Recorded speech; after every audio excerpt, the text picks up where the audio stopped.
Dr. Miller, thank you so much for taking the time and joining us on the podcast. Um, Pleasure, guys. Good to meet you yeah, both, Eric and Doc. absolutely. Excited to have you. Yeah, this is kind of a one of a kind for us here. First off, congratulations. This is your ninth book right here Number for all of our 9. YouTube viewers and our listeners. Check that out. I know before we hopped on, there's like, yeah, this is the ninth book. And I'm like, I can't imagine writing a book, let alone 9 books. It's an impressive, That's a lot. very impressive. Well, I'm sure we all have a couple of stories that we could share. And, I spend a lot of time working with people, relatively normal people who want to be better. And whether they're playing hockey, they're playing golf, they're playing something, and we're all performers. That's the key thing to remember. We are all performers. And there's no question about it. Under pressure, a lot of people get tense. They tighten up. And if you're a golfer and you tense and tighten up, the ball just doesn't always go where you want it to go. Absolutely. We can dive right into that. I was one of my favorite topics that you talk about is the conscious breathing. We'll kind of talk about that a little bit, but for me is not a terrible golfer, but for example, we're on hole number 2 and I'm on a greenside bunker and I chunk it and I'm going back into the bunker.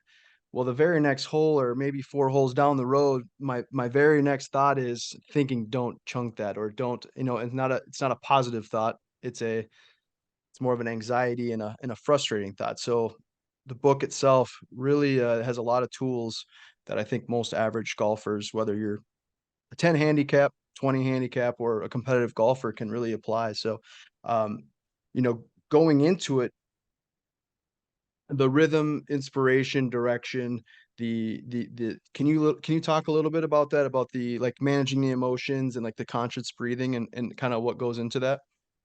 Well, let me say what we were talking about a little earlier is that in any sport, really, there's a disproportional focus on first the physical part of it, just kind of being in good shape, and then the technical part. In golf, the real emphasis in coaching and in training is on the mechanics of the sport, on swing mechanics, the physics of it, working on your swing. It's all swing dynamics. Yep. And the mental side of it is virtually neglected. It's true almost any sport. I mean, I work a lot with hockey, and it's all about being in shape and working on your shot and your skating and so on. But what about your mental game? And so I looked at what are the key elements, and golf is a particularly mental game because it's just you. And if you're creating a bit of tension, it gets expressed. The ball has no energy of its own.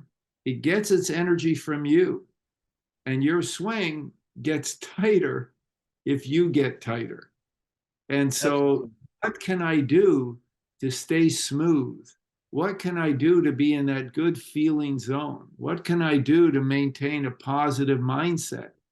And there are very simple techniques that I describe in Winning Golf, but we can talk about a few of them. And it's funny, I have a client who's going to be a superb golfer. He's a high school golfer in Houston, Texas, a young guy named Rowan.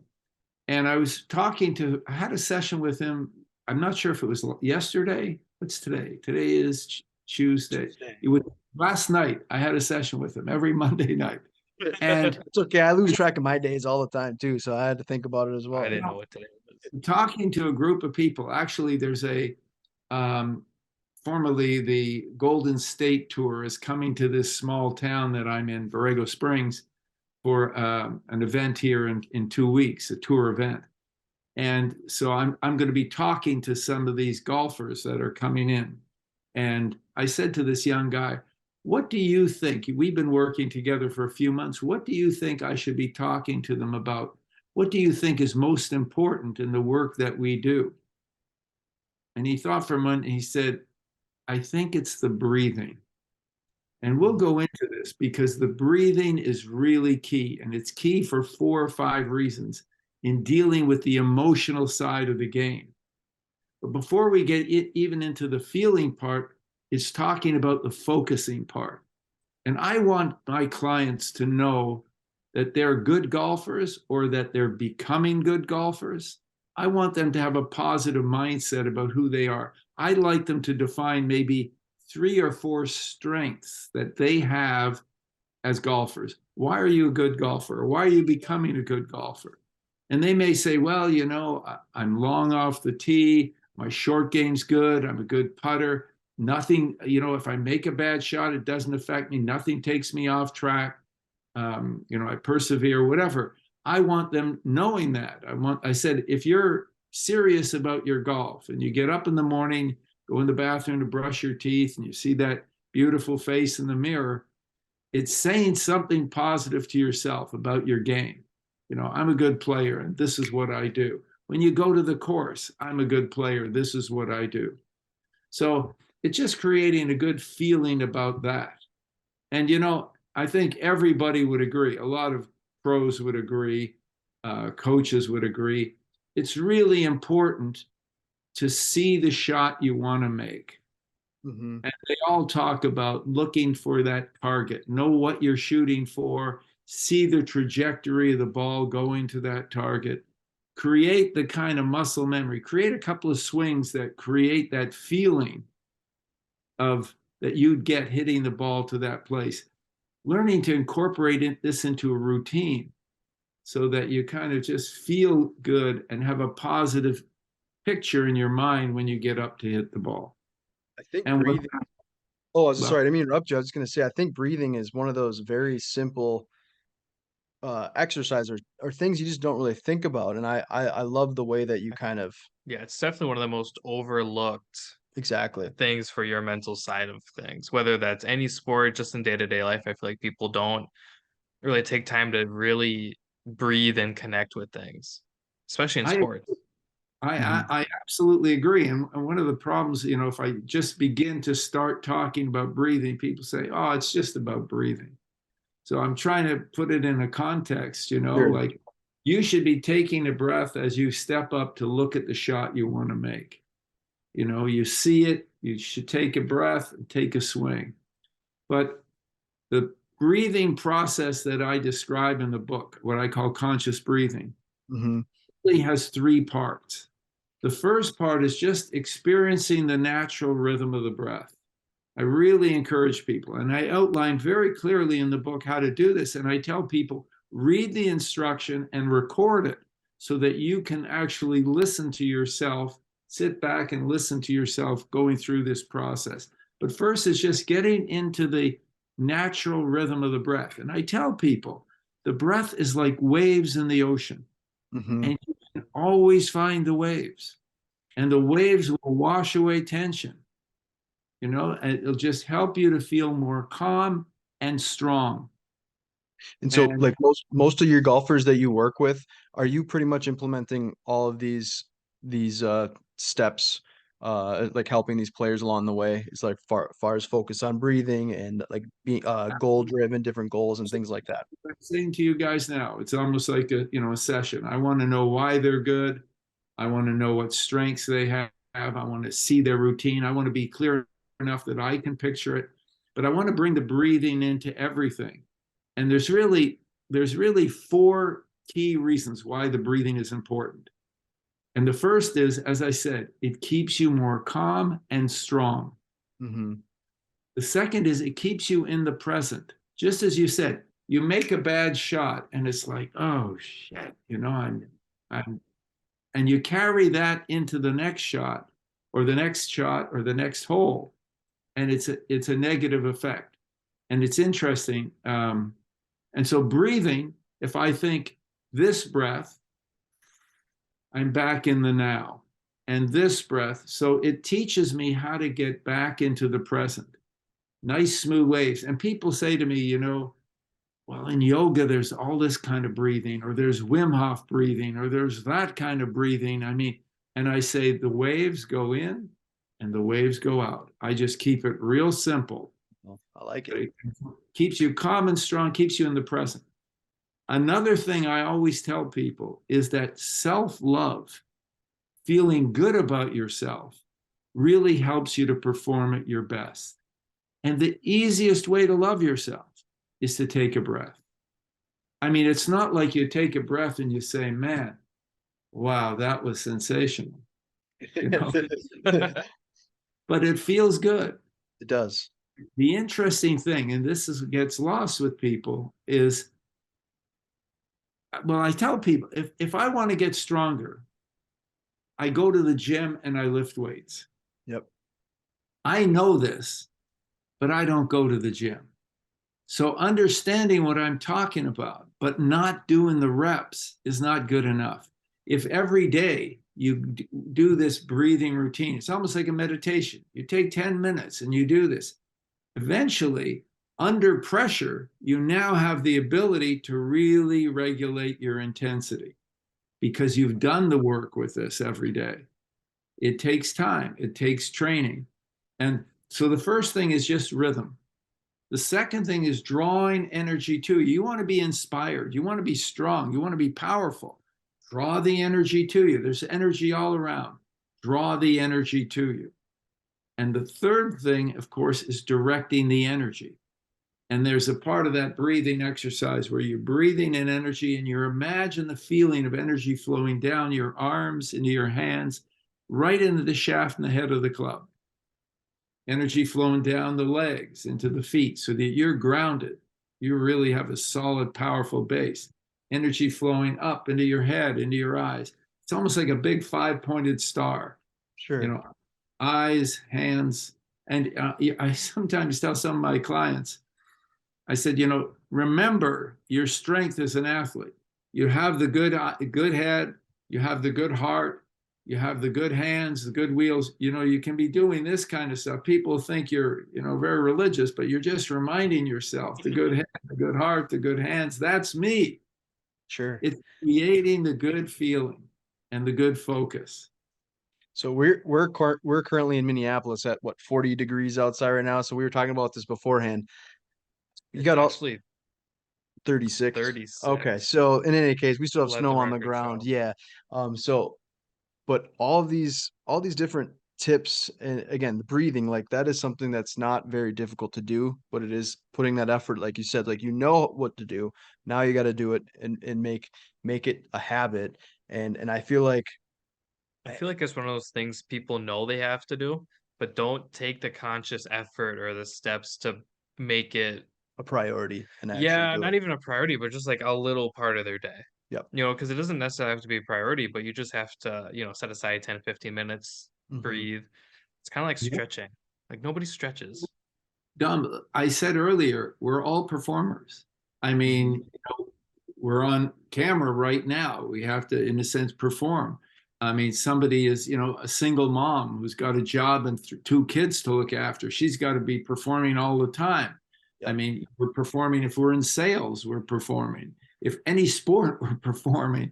So, and I work with actors and I work with musicians. And, I gave a talk the other day, and most of the people there, in this town, I went to the library and I said, I think it'd be a good idea to have winning golf in the library. And the librarian said, oh, yeah, for sure. But would you give a talk in the library? So I said, okay. So they advertised it in the town, and a whole bunch of people came. And a lot of them were golfers. Most of them were golfers. Some were pickleballers. That's becoming Oh yeah. popular. There Yep. was a couple of distance runners there. There was a hiker, and there was a sculptor. Hmm. I mean, and I said, we're all performers. And these techniques apply to all of us. All of us want to be in that good feeling zone. All of us want to have a positive mindset, So these techniques actually apply to everyone. But golf is such a mental game. It's just you out there. Yep. You're playing this softball, you're playing hockey, you're playing some other sport. There's other guys there if you're having a bit of an off night, you know. Golf, it's just you. And it's funny, in the book there's one chapter at the end of the book where I asked, I think, 5 of my clients. 3 of them were NHL hockey players who I worked with for a number of years, not just guys I did 2 sessions with, but guys I actually worked with for several years. And then 2 NFL players I worked with for a couple of years. And all of them have become recreational golfers. They've all sort of moved on in their lives. So I asked them, how did the stuff that we did for you when you were playing hockey or football improve your golf game? And one of the hockey players said, and he played for 16 years in the NHL, he said, it's much easier playing hockey than it is playing golf. He said, because you get pissed off in hockey, you just go and cross check somebody. Right. You can't do that in golf. That tension is expressed and the ball starts going to places it's not supposed to go. We need to have a book like this in every golf cart, because I feel like every weekend warrior is that same mentality. The shank the ball in the water, and then it's like they're all pissed off for the rest of the round. It's like they need to Yeah. take some notes, right? Well, what can we do to get one in every golf cart? That's That's the question. We're gonna try to help you out with that. It's like, can you imagine just going to like your local place and being like, oh, there's a book.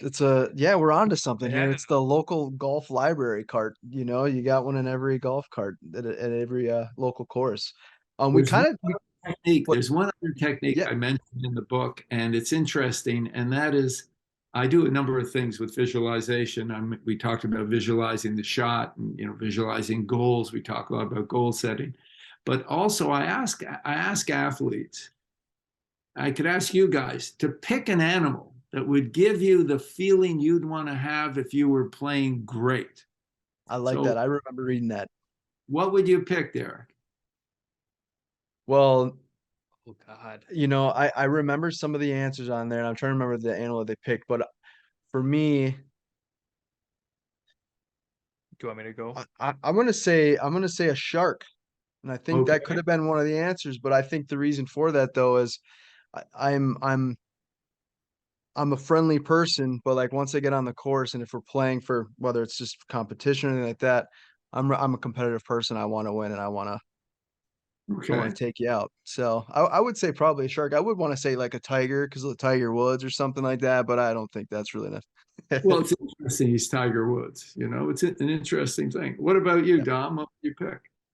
This is why we have a podcast together because the first thing that came up to my mind was like a fish, mainly because fish are fluid and always forward swimming. I like that. So it's kind of like, how you were saying, you can't get caught up on that one mental hiccup or the one physical hiccup. You just got to keep swimming. And I Yeah. know that's a Finding Nemo thing. Or a Ted Lasso be a goldfish. I feel Yeah, like there you there's that go. that TV show. But yeah, I So like that for answer. me, it's because I was like, birds are free, but I'm like, fish only, like they're free flowing, they're continuously going forward. And then when Derek said shark, I was like, damn it. That's Took right. it. Well, it's interesting because I would say 99% of elite athletes are picking predators. They're picking uh, tigers. I'd say probably 60, 70% are picking the big cats. Hmm. Tigers, lions, cheetahs, pumas, panthers, whatever. A lot are picking wolves. Some guys are picking bears, picking sharks, picking eagles. I mean, Greg Norman was the great white shark, and Hmm. tiger, of course, is tiger. But what's the difference between the golfer who's a predator and the golfer who's the prey? Yeah, you tell me That's something, a, right? It's a good question. Well, I think I the will say Derek's a little bit more competitive and a little bit more serious than I am. mhm. I go out there and, we kind of alluded to it earlier. I don't really have a mental game. For me, it's just kind of like to me, a bad day golfing is better than a good day at work. Like I love my job and thankfully I don't think my boss listens. Um, but like there's something about just like being out there to me, you're just soaking it up and like even if I'm alone, it's still just soaking it up with that. Like you were saying energy earlier, there's energy in the trees, the grass, and everything. To me, it's feeling that. So maybe it's mainly my laid back kind of personality where Derek's the predator because he wants to attack every shot and attack every green. Because I remember one of the first times you played, you were like super aggressive and everything. And Yeah, I like to get along with everyone. I'm a pretty go with the flow guy, but like I said, when there's a sport involved or whether it's basketball, any type of thing, there's like a switch that just yeah, kind of a flips. competitive nature. So I think that's kind of the main difference between. Well, but it's interesting because, I mean, Dom, you do have a mental game, and your mental game is to chill and enjoy playing the game and enjoy being out there. And of course, you want to make great shots and good shots, but you're there to really enjoy the play. Hmm. As I said, most elite athletes are picking predators. The major difference is the predator steps out to make something happen. This shot is going there. The prey is more tentative. The prey is more like, I hope this works out.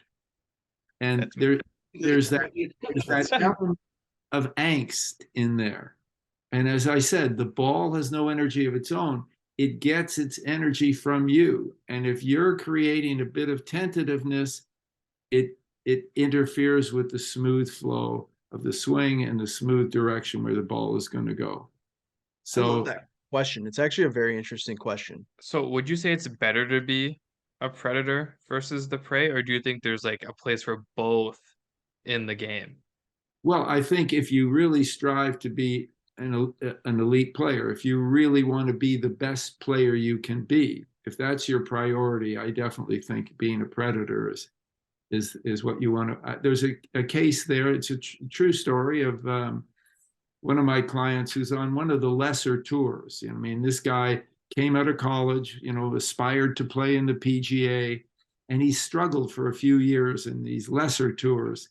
And he was struggling, and he came to see me, and we went through this process. And when I asked him to pick an animal, he chose he said to me, an old dog. So I said, really? Okay, what kind of dog? And he said, a golden retriever. Well, golden retrievers are nice dogs, right? They're really friendly dogs and Yep. comfortable dogs. And what he was telling me was his confidence wasn't there. He had been playing well, but he was fading late in matches. Some of it was anxiety.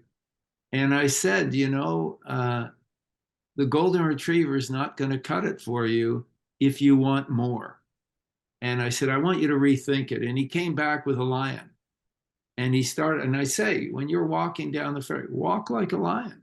I mean, and he said, I felt better doing it. Now, this is just mind shift, you Yep. know? And I don't think it's by chance that Woods is Tiger Woods. He was the best golfer in the world. I used to work with a hockey player named Dave Tiger Williams. I don't know if you know of him.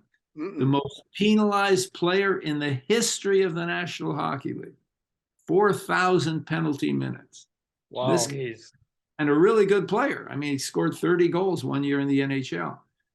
But this guy, when he was playing junior hockey, and there was some rap on him that he wasn't the best skater, that he wasn't going to play in the NHL, and he said, "Oh yeah." It was that kind of thing that drove him forward. So mindset is important. Is there what are the ways that we can manipulate how we feel? Being clear about what we're working towards, having clear goals, having steps towards achieving these goals, talking to ourselves in a positive way, creating the feelings, working with breathing to feel more calm and powerful. And it's very interesting what happens when you hit a shot and it goes off, slice off to the side. A lot of guys just, they throw their club, they swear or whatever. It's in the book. One of my good friends, who's a fanatical golfer, this guy, Billy Walker. Billy's 91, and he shot a hole in one about a month ago on a Wow. regulation. But anyway, he was telling me, his enthusiasm for the game has kept him going. I mean, he plays 3-4 times a week, and he shoots his age at 90. And he said to me, I've seen so many people over the years get upset on the golf course, throw their clubs, smash a club against a tree, swear. He said, I saw one guy one day, he picked up his golf bag. He was so pissed off, he threw it in the pond. He stormed off to his car only to realize his golf keys were in the golf bag. That's a good story. I like it. That's awesome. Would you say that like when you're helping these golfers, right?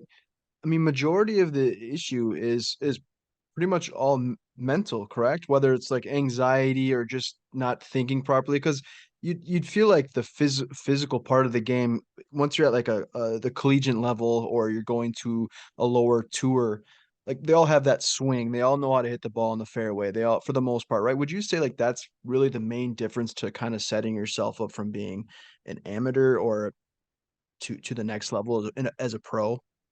I think the mental part is huge, and I think it's shockingly neglected. But I think there are other elements too. Did you? I don't know if you've had the chance to watch. There's a Netflix show called Full Swing. Yep. It's a good show, and it gives you Yep. some insight into the preparation. And watching it, I was really impressed with how hard these guys are working physically now. I mean, I think that's changed, and I think Tiger was part of the shift in that Sure. direction. But guys are really working out physically. They've got to do things. And one of the golfers I used to work with, and now he's a very insightful golf coach, is Jim Nelford. And Okay. he's in North Carolina now. And Nelford's very critical of the way the swings are taught.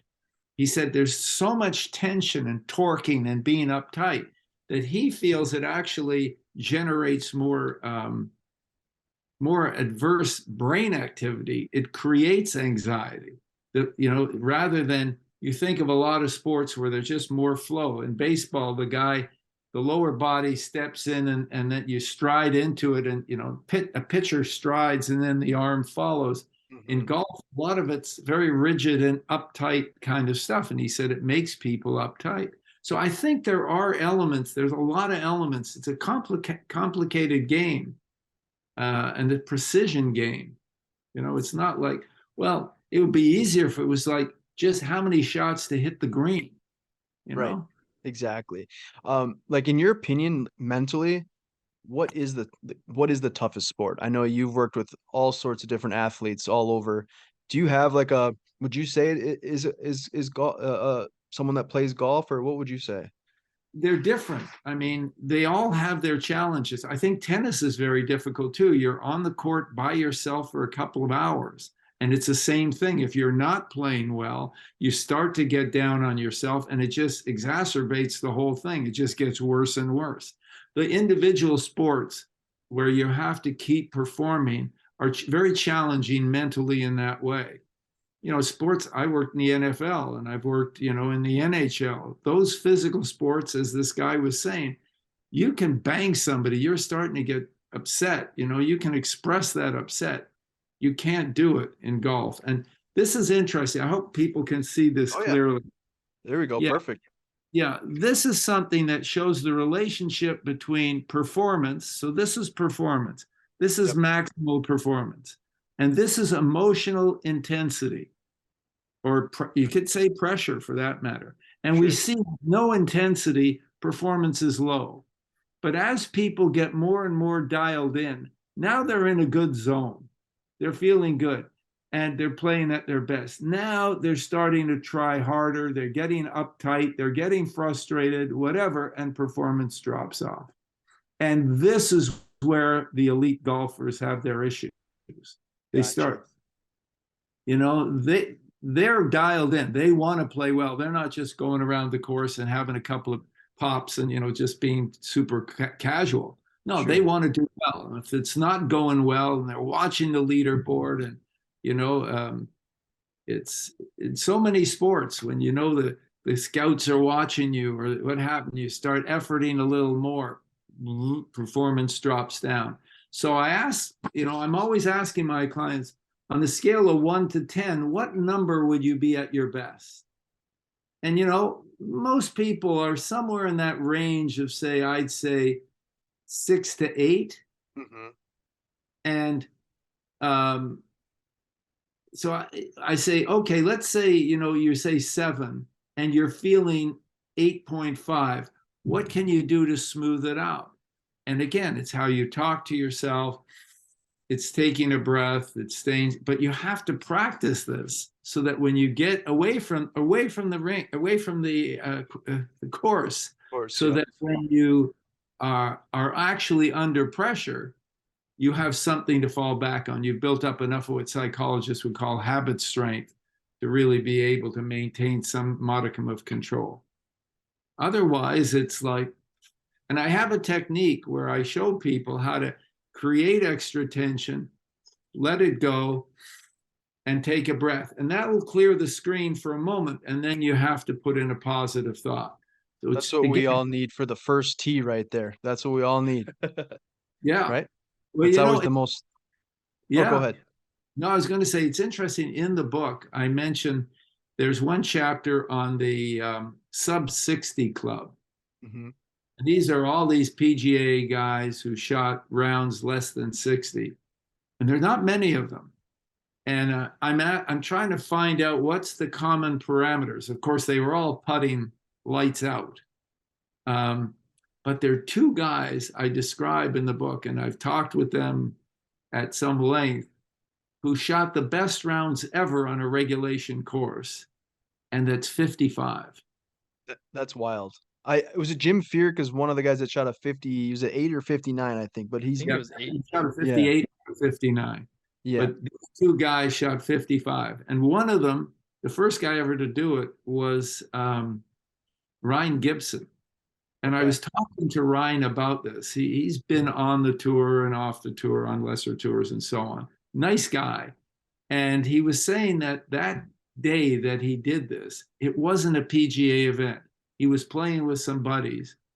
He drove to the golf course and they had a really good country western song on the radio.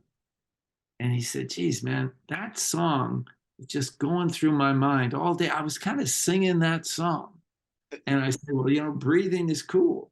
And, if you're singing, it's, he said, well, he wasn't Breathing. breathing, he was singing. And I said, all right through that round, it just kept him flowing. It kept him loose. And, Tom Watson said, when I learned to breathe, I learned to win. And I had that's a that great, quote actually typed in here. I wanted to mention that because it's a great quote. I never even knew that that was a quote by Tom Watson. So I yeah. love it. And Curtis Strange said something like, the most important thing that you can do under pressure is breathe. Mhm. So these are guys who, some people just do it intuitively. I mean, nobody trained them, they just do it. But if you do the reps, you have that strength, you talk to yourself in a positive way, you learn to see the shots you want to make. I remember being at the Canadian Open, and Mike Weir and Vijay Singh were battling for the last couple of holes. And Singh hit a shot that kind of went off to the right. I mean, for me, it would have been a fantastic shot, but for him, it was off to the right. Was yeah. Stood there, imaginary ball. He took a swing and saw the shot he wanted to make. And I'm sure he said something to himself like, that's me. Whereas most guys hit the lousy shot and they go, shit, and they get upset and they just set up the next one. Yeah. That's impressive. Do you know the I'm not a big country western music fan, but if you have the note, I'm trying to shoot a 55. So if you can figure out that song, let me know. Listen, I'm trying to shoot an I 80. will tell you what that song It's, I was was. gonna I mean, say I he was gonna say I'm asked, pretty sure. and then I went and listened to the song. Did you shoot a 55 after that? I did not. I say Maybe if we're for gonna but no. that's exactly what I was gonna say. We could do that on a front nine or a back nine, but So, other than breathing, my favorite part that you talked about and what I think would really help people, can you kind of dive into what a SMART goal is? Because I feel like Derek and I were kind of talking about this earlier. I feel like everybody's, and you say in the book, everybody says, "Oh, my goal this year is to get better." Well, Mhm. how can you physically get better? Like what kind of goals can you set to like attain that? Um, let me just find the song, and then I Yes. will. Sure. Sure. Um, Actually, I remember I didn't mean to put you on the spot about the song, but I was gonna say because I obviously I read that chapter and I'm trying I'm to. surprised you didn't mark it because you mark everything. So I normally mark everything, but I ran out of my little post-its that I mark it, so I was just taking pictures on my phone, and that's how I was keeping track of everything. So it's around page 85. Well, maybe, you know, There's way out. maybe people should buy the book, and then they'll find that's out what it is. that's what we There need we to do go. right there. Here's They'll if what they it looks want to like. find out how to shoot a Yeah. 55, get this book, and we'll obviously put the link on there too for it on the when we post. But I yeah, think the whole goals, I like that. we get more of what we think about. You know, when I'm working with somebody, the first thing I'm telling them is that the mind is like this amazing supercomputer, and you're the boss. It's your computer. If you don't like what you think, or you don't like how you feel, change the program. And so what we're talking about is creating programs that really give them an edge. And you know, if you really aspire to be a serious golfer or a serious athlete, a serious anything, set some goals. And what Don mentioned, the idea of a SMART goal, the S is for make it specific. Clearly write down what that goal is. You know, to make it very general is not going to really have the same impact. The M and SMART is make it measurable. Hmm. If you can quantify it, then you can see if you're progressing towards that goal, moving towards what the goal is. What is the A? What's the A, Dom? Oh God. Well, while you're looking at it, I was gonna say the thing I like about goals is that that's something that you should make, whether it's something personal, whether it's work related, and I know I'm a very goal oriented person, and said that whether it's short term goals, intermediate goals, those are things that you can bring that into golf. Do you want to shoot maybe for the end by the end of the season you want to at least have one round of in the 70s, or something that you want to you have a long-term goal for the summer, and then a short goal, whether it's like I just don't want a three putt, or maybe limit my three putts is a short-term goal on playing a round of golf. Well, I tell like this young golfer I was talking about, Rowan, I ask him every day. Because he's a high school golfer, he's going and a very good one. He's going out every day and he's training. I said every day have a goal. I suggest, you know, you get a little book, just a small little book this big, and you write down today I'm going to work on my putting line. Yep. And today I'm going to work on my short game, my chipping, and give yourself a score at the end of the day. But so it should be specific, it should be measurable, it should be A is attainable. It should be Attainable. something that you can realistically do. You achieve. If Yep. it's a goal for the day, what can I attain? Let's say you say I want to shoot 70, then that's a great goal. Where am I now? What are the steps I have to do to achieve that goal? And then it should be something that's attainable, uh, Relevant. relevant, absolutely. And it should be something that has a temporal, you put a temporal fix on it. So it's something I'm going to do this week or this Oh, month. timely is Yep, T. exactly. Yep.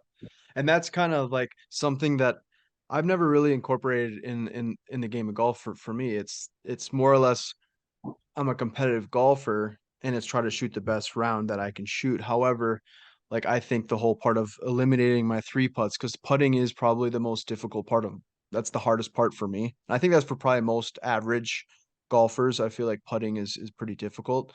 So like going into this season, my lowest round I've ever shot was a 76. So but I'm also playing I'm not playing nearly as much. So my goal is to try to play, once or twice a week, try to get into the mid 70s a few times a year, and then again, mainly focusing on my putting is kind of my short to So intermediate goals. we want to eliminate the word try, Derek. Try I is a like word. that. We throw it away. Dom, if ever you hear him say try again, give him a shot. So we eliminate the I word love it. Smack it a little. because try creates tension. It's not one of the great slogans in sport is Nike's slogan. What do they say? Just Just do do it. it. Just do it. It's beautiful. I'm gonna So keep that. Try equals tension. I'm actually You take. put it in your positive I'm gonna put affirmation. that in there. Yeah, I like that. my wife always says, try is to lie. That's even better. I like that too. To try. Um, So it just, if let's imagine that you're um, a football coach and you have one of your safeties or one of your defensive backs is up against some guy who's a really good receiver. And you say to him, I want you on this guy like, white on rice or something. yep. And he says to you, I'll try. You say, don't try, just Just do it. do it. Yeah. I love it.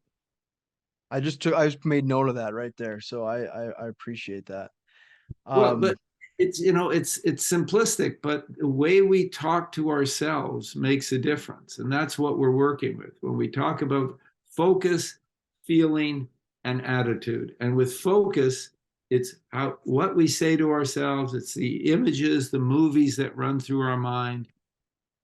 And we can train ourselves in a direction that really helps us on the golf course.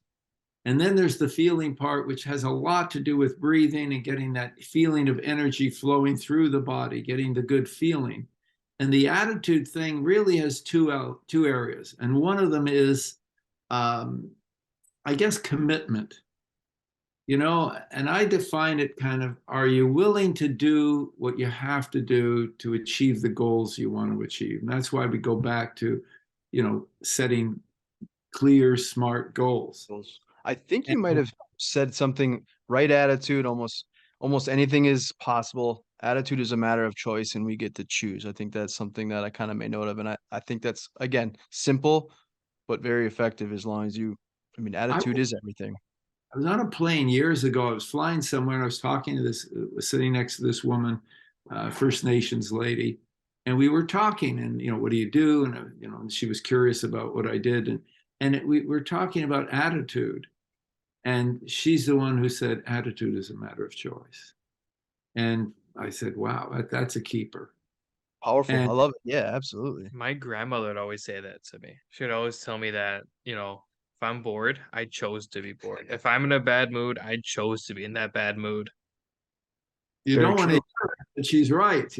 I know Exactly. Dang it, Grandma, you're always when I right. was little, I was like, no, you're wrong. And now I'm like, yeah, like if I'm in a bad mood, that's because I choose to continue to be in that bad mood, and I choose to whatever put me in that mood to keep eating at me.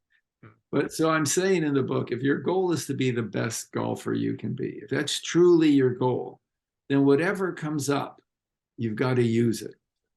If you don't use it, the flip side is it can use you. And that's exactly what that Vijay Singh example was about. He hit a shot, and they said Gary Player did the same thing. He hit a shot. It wasn't, if it was a perfect shot, use it. That's me. Acknowledge yourself. It builds confidence. Yep. If it's not a good shot, use it. Take a breath, see the one you wanted to make, think that's who I am, and then recreate that on the next hole. Then you're using it. If you see elements in your game that need to work, you can say, oh, I suck, or you can say, hey, I'm going to use it and work on to improve in these elements. I love So it. it's very interesting. And one other thing worth mentioning that impressed me, Tim Galway. Do you know that name? It rings a bell, but It sounds yeah, familiar. I'm not too familiar. Galway wrote a book years and years ago, back in the 70s, called The Inner Game of Golf. I mean, The Okay. Inner Game of Tennis. Sorry, The Inner Game of Tennis. He was a tennis coach at Harvard, and he realized that his students, that he was coaching, people have two minds, what he called mind number one and mind number two.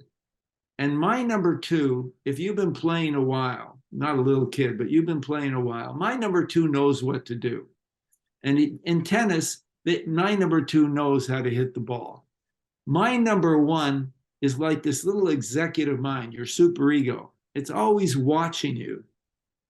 And my number one doesn't trust my number two. So my number one is always telling my number two, move your feet, get the racket back, be square, follow through, whatever. And he kept realizing that this chatter that was going on was interfering with the natural flow of the game. So he came up with the idea to give my number one some activity to keep it busy that it wouldn't interfere. And what he came up with for tennis was bounce hit. So he got his students to just say bounce hit, bounce hit, bounce hit, bounce hit. And then they were just playing naturally. And Now I know why the name sounds familiar, because it's in your book. That's right. He Yeah, then let's wrote. say that name rung a bell, but yeah, when you said the mind one, mind two. Golf.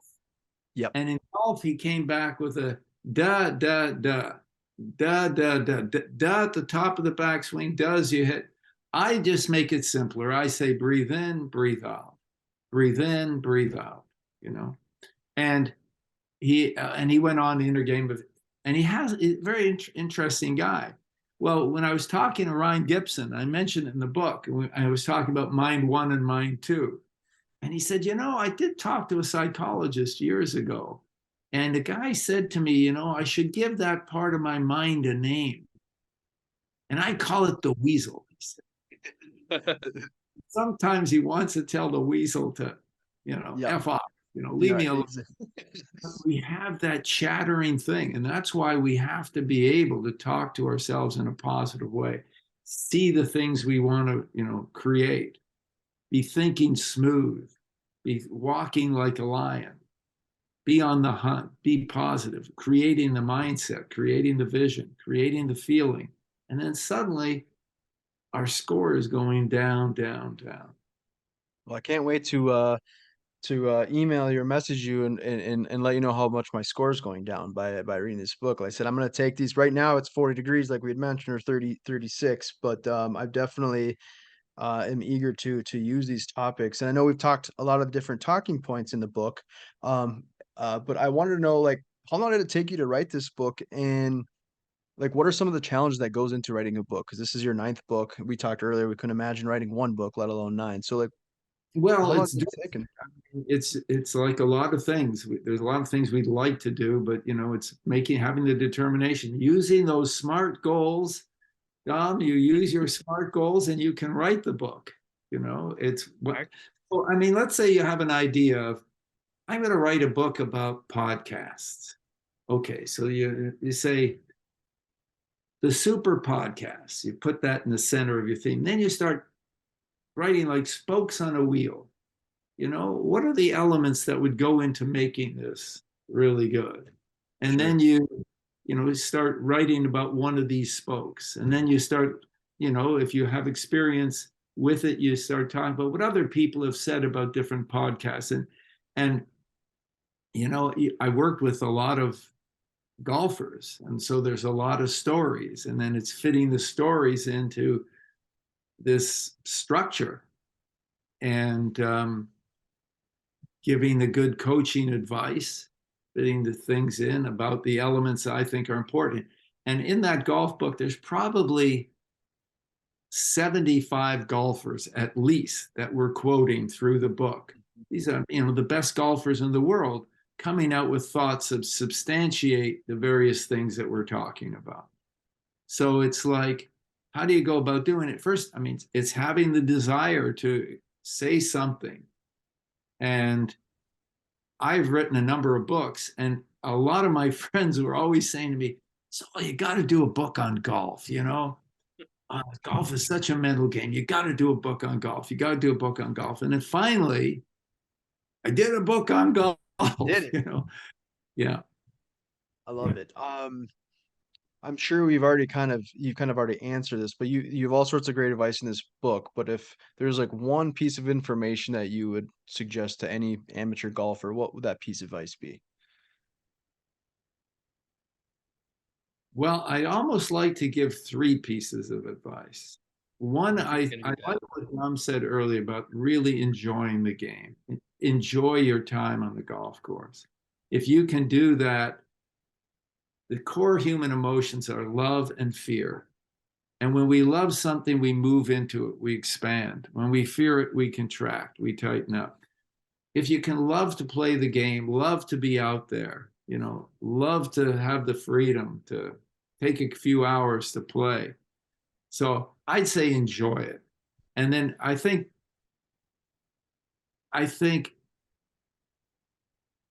work at creating a positive mindset by the way you talk to yourself and see yourself creating the thing that you want to make happen.